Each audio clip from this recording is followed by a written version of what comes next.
पंडाल सजलियो गे मूर्ति बैसलियो माँ तोरे खातिर चुनरी दरभंगा सो मांगलियो मांगलियो मांगलियो मांगलियो माँ पंडाल सजलियो गे मूर्ति बैसलियो माँ तोरे खातिर चुनरी दरभंगा सो मांगलियो मंडप सजलियो गे नोरिये में मंडप सजलियो गे नोरिये में पूजा करबो 3 बजे भोरहरिये में पूजा करबो 3 बजे भोरहरिये में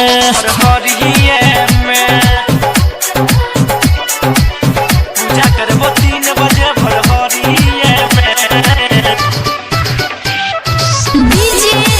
संजय सम्राट पूजा करबो 3 बजे भोरहरिये में मैया ज्ञान देवी कहबई छा घर घर में माँ ज्योति जरबई छा मैया ज्ञान देवी कहबई छा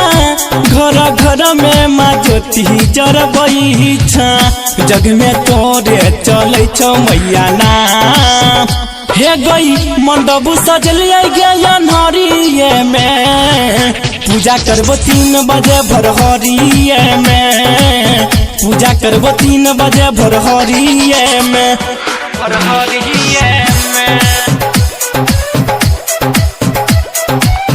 पूजा करबो 3 बजे भोरहरिये में करो अरजी माँ दिलीप गरौलिया सब हरली हाँ बेटा के विपतिया अर्जी करो माँ दिलीप गरौलिया सब हरली हाँ बेटा के विपतिया